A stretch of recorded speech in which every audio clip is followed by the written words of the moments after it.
Hi friends, నేతన్న review ఛానల్కి స్వాగతం. ఈరోజు మనం చెప్పుకోబోయేది 35 ఒక చిన్న కథ కాదు. ఈ సినిమా గురించి ఇప్పుడు మనం చెప్పుకోబోతున్నాం. మన రానా నిర్మాతగా అంటే సమర్పకుడిగా నందకిషోర్ రచనా దర్శకత్వంలో నివేదా థామస్ అలాగే ప్రియదర్శి ఒక ముఖ్య పాత్రలో పోషించిన ఈ సినిమా ఈరోజు అయితే రిలీజ్ అవ్వడం జరిగింది. మరి సినిమా చూడటం జరిగింది. మరి సినిమా ఎలా ఉంది, హిట్టా ఫట్టా అనే వివరాలు ఇప్పుడు తెలుసుకుందాం ఫ్రెండ్స్. అంతకంటే ముందుగా మా సినిమా రివ్యూ కనుక మీరు చూసి సినిమాకి వెళ్తే 100% డిసప్పాయింట్ గారు పర్ఫెక్ట్గా ఉండిద్ది. అలాగే సినిమా చూసి వచ్చిన వాళ్ళు ఎవరైనా కానీ నా రివ్యూ కనుక చూస్తే ఇతను పర్ఫెక్ట్గానే చెప్పాడని అనుకుంటారు. ఓకే ఫ్రెండ్స్, ఇక సినిమా విషయానికి వచ్చేస్తే నివేదా థామస్ గారు చూడంగానే నాకు అంటే ఈ సినిమా చూసిన తర్వాత నాకు ఒక ఆలోచన వచ్చింది. ఈ సినిమా కోసం ఆమె ఏమన్నా ఒళ్ళు చేశారా అంటే లావ్ అయ్యారా అని అయితే నాకు అనిపించింది. ఎందుకంటే గతంలో మనకి అనుష్క శెట్టి అంటే మన అనుష్క గారు ఒక సినిమా కోసం లావ్ అయ్యి ఆ తర్వాత ఆమె చేసిన పడ్డ ఇబ్బందులు మనం అందరికీ తెలిసిందే. సైజ్ 0 సినిమా కోసం అనుష్క గారు బాగా లావ్ అయ్యారు, ఆ క్యారెక్టర్ బాగా నచ్చి. అలాగే ఈమె కూడా ఈ క్యారెక్టర్ కోసం ఏమన్నా లావ్ అయిందా అని అయితే అనిపించింది. ఇక ఆమె లావ్ అయినా ఈ క్యారెక్టర్ చేసి మెప్పించిందా లేదా అనేది ముందుగా మనం తెలుసుకుందాము. ఇక ఈ సినిమా కథ ఏంటి ఫ్రెండ్స్, సినిమా ట్రైలర్ చూసినప్పుడే మనందరికీ కథ ఆల్మోస్ట్ తెలిసిపోయింది. ఎందుకంటే ట్రైలర్లోనే కథ చెప్పేశాడు. ఒక పిల్లాడు, అతనికి లెక్కలు సరిగా రావు, అన్నిట్లో 0 అవుతుంటాడు అనే విషయాన్ని మనకు ట్రైలర్లో చెప్పాడు. కథ పాయింట్గా నేను చెప్పాల్సి వస్తే తిరుపతిలో ఉండే భార్యాభర్తలు, వాళ్ళకి 2 పిల్లలు. ఒక అబ్బాయికి మాత్రం లెక్కల్లో కొన్ని డౌట్స్ ఉంటాయి.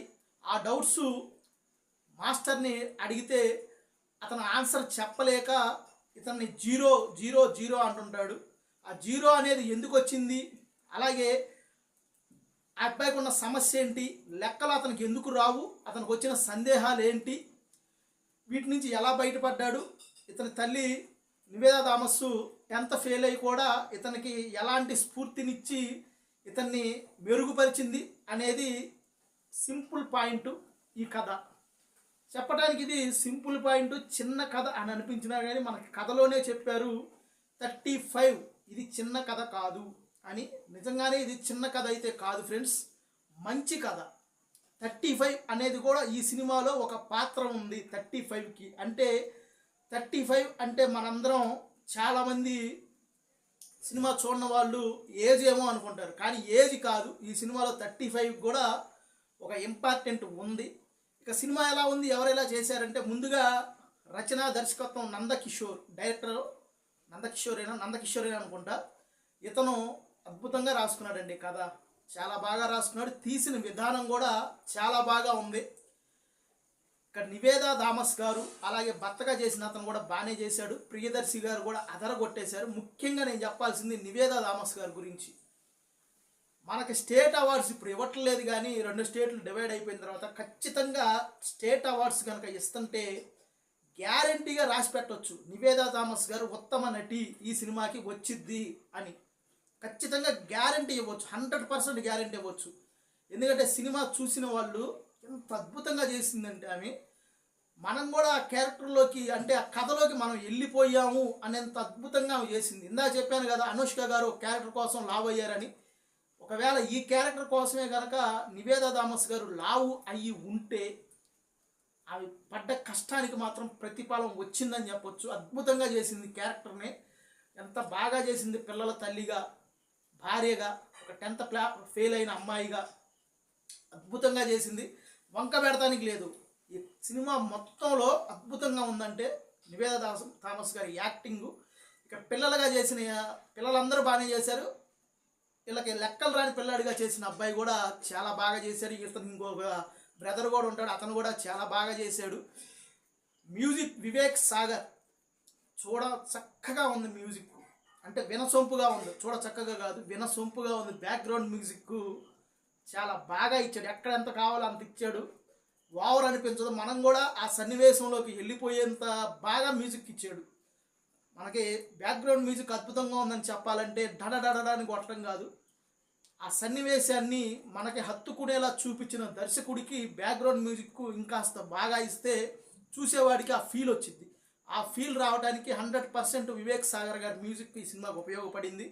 ఇంకా ముఖ్యంగా చెప్పుకోవాల్సింది కెమెరామ్యాన్ గురించి. అద్భుతం అనే చెప్పచ్చు. ఎందుకంటే ఒక సాధారణ ఇంటి పరిస్థితులను కానివ్వండి, ఇది తిరుపతిలో జరిగింది కదా, ఆ వాతావరణాన్ని కానీ న్యాచురల్గా అసలు అంటే అవన్నీ కొన్ని అంటే కొన్ని పెట్టిన ఈ సెట్టింగ్స్ లాగా అని అనిపించినప్పటికీ కూడా మనకు అవి అట్లా అనిపించవు, న్యాచురల్గా అనిపిస్తుంది. అసలు ఎంత బాగా తీశాడంటే కెమెరామెన్కి ఆ కెమెరాని తీసిన విధానం కానివ్వండి, ఆ సన్నివేశం జరుగుతున్నప్పుడు ఆ బ్యాక్గ్రౌండ్ని చూపించిన విధానం కానివ్వండి, నాకైతే బాగా నచ్చింది. ఇక అన్ని ప్లస్లేనా అంటే మైనస్లు కూడా ఉన్నాయండి ఈ సినిమాకి. మైనస్లు ఏంటంటే ఈ సినిమా చాలా స్లోగా ఉండిద్ది. ఫస్ట్ హాఫ్ స్లోగానే ఉండిద్ది, సెకండ్ హాఫ్ స్లోగానే ఉండిద్ది. మనం కథలోకి వెళ్ళటానికి కూడా కొంత సమయం పట్టిద్ది. స్టార్టింగే ఫ్లాష్ బ్యాక్లోకి వెళ్ళిపోతారు, అయినా కానీ మనకి అసలు కథ స్టార్ట్ అయ్యేటప్పటికి చాలా టైం పట్టిద్ది. ప్రియదర్శి గారి రోల్ కూడా చాలా బాగా ఉండిద్ది. మాస్టర్గా చేశారు అతను, కఠినమైన మాస్టర్ అనమాట. అతని క్యారెక్టర్ కూడా చాలా బాగా అనిపించింది మనకి. అతను చూస్తున్నప్పుడు సినిమాలో ఏంట్రా ఈడు అన్నట్టుగా మనకు అనిపించింది. అంటే మనకే అతని మీద కోపం వచ్చిద్ది అన్నంతగా అంత బాగా నటించాడు. భాగ్యరాజా గారు ఉన్నారంటే మన సీనియర్ డైరెక్టర్ భాగ్యరాజా గారు, అలాగే గౌతమి గారు కూడా ఒక క్యారెక్టర్ చేశారు ఈ సినిమాలో. అందరూ బాగా చేశారు. చేపించుకున్నాడు డైరెక్టర్ వాళ్ళలో ఉన్న ప్రతిభని అని అయితే మనం చెప్పుకోవచ్చు. డైరెక్టర్ సక్సెస్ అయ్యాడు. సినిమా కాకపోతే మైనస్ ఏంటంటే పెద్ద మైనస్, స్లోగా ఉంది సినిమా, చాలా స్లోగా ఉంది. ఇక ఈ సినిమా టోటల్గా చెప్పాలంటే ఫ్రెండ్స్, సినిమా అయితే నాకు బాగా నచ్చింది. అంటే అద్భుతం అని చెప్పను కానీ ప్రతి తల్లిదండ్రులు చూడాల్సిన సినిమా. పిల్లలు చాలామంది, నాకు కూడా లెక్కలు రావు, నాకు అస్సలు లెక్కలు రావు. నేను చదువుకునేటప్పుడు కూడా లెక్కలంటే నాకు భయం. నేను పెద్దగా చదువుకోకపోయినా కూడా ఈ రోజుకి కూడా నాకు లెక్కలు రావు. అలాంటిది చాలామంది పిల్లల్లో ఉండే సమస్య ఇది. ఇంట్లో వాళ్ళు ఏమనుకుంటారు అనేది, కానీ వాళ్ళు ఎలా గైడ్ చేయాలి ఆ పిల్లల్ని, ఎలా స్ఫూర్తి నింపాలి, వాళ్ళకున్న సమస్యలు మనం ఎలా క్లియర్ చేయాలి అనే విధానం చెప్పిన విధానం కానివ్వండి, ఆ చిన్నపిల్లాడు అడిగే క్వశ్చన్లు కానివ్వండి అద్భుతంగా ఉంటాయి. వాటికి మాస్టర్లు కూడా ఆన్సర్ చెప్పలేరు. ఆన్సర్లు చెప్పలేక ఒక టైంలో అతను ఫెయిల్ చేస్తారు. ఆ 35 అనేది అక్కడే వచ్చిద్ది. ఆ 35 కూడా చాలా ఇంపార్టెంట్ ఉంది సినిమాలో. ఇవన్నీ కూడా మీరు చూడండి, పిల్లలు చూడండి, పెద్దలో చూడండి. ఈ పండక్కి ఖాళీగా హాలిడేస్ ఖచ్చితంగా చూడాల్సిన సినిమానే, కానీ కొంచెం స్లోగా ఉండేది సినిమా. ఓటీటీలోకి మాత్రం బెస్ట్ మూవీ అయింది ఇది. ఓటీటీలో చూసే వాళ్ళకి బాగా నచ్చింది. ఎందుకంటే ఫ్యామిలీ కుటుంబం మొత్తం కూర్చొని చూడదగ్గ సినిమా. ఎంటర్టైన్మెంట్ అని కాదు కానీ సబ్జెక్ట్ మంచి సబ్జెక్టు. ఓకే ఫ్రెండ్స్, ఇది నాకైతే సినిమా నచ్చింది. కాకపోతే కమర్షియల్ సినిమాలు బాగా ఇష్టపడే వాళ్ళకి ఈ సినిమా నచ్చకపోవచ్చు. అంటే బ్యాడ్ అయితే కాదు సినిమా, ఒక సబ్జెక్టు బేసిడ్గా సినిమా సాగింది. సినిమా ఓకే, బాగానే ఉంది. చూసిన వాళ్ళు ఎవరైనా కానీ బాగోలేదు అని అంటారు, కానీ బాగానే ఉంది. కాకపోతే మీరు ఎక్కువ ఎక్స్పెక్ట్ చేసి వెళ్ళకాకండి. Cinema okay, so below average అనుకొని వెళ్తే యావరేజ్గా అనిపించవచ్చు, యావరేజ్ అనుకొని వెళ్తే బాగుందని అనిపించవచ్చు. నాకైతే సినిమా బాగా ఉంది, కొంతమందికి మనసుకి హత్తుకునిద్ది. ముఖ్యంగా నివేద థామస్ గారి యాక్టింగ్ అయితే సూపర్గా ఉంది. ఓకే ఫ్రెండ్స్, ఈ సినిమా గురించి ఈ రివ్యూ మీకు నచ్చితే ఖచ్చితంగా మా నేతన్న రివ్యూ ఛానల్ని సబ్స్క్రైబ్ చేసుకోండి. వీడియో నచ్చితే లైక్ చేయండి, నచ్చకపోతే డిస్లైక్ చేయండి. ఇప్పటికైతే ఇంతే, మరొక సినిమా వీడియోతో మళ్ళీ కలుస్తాను. బాయ్.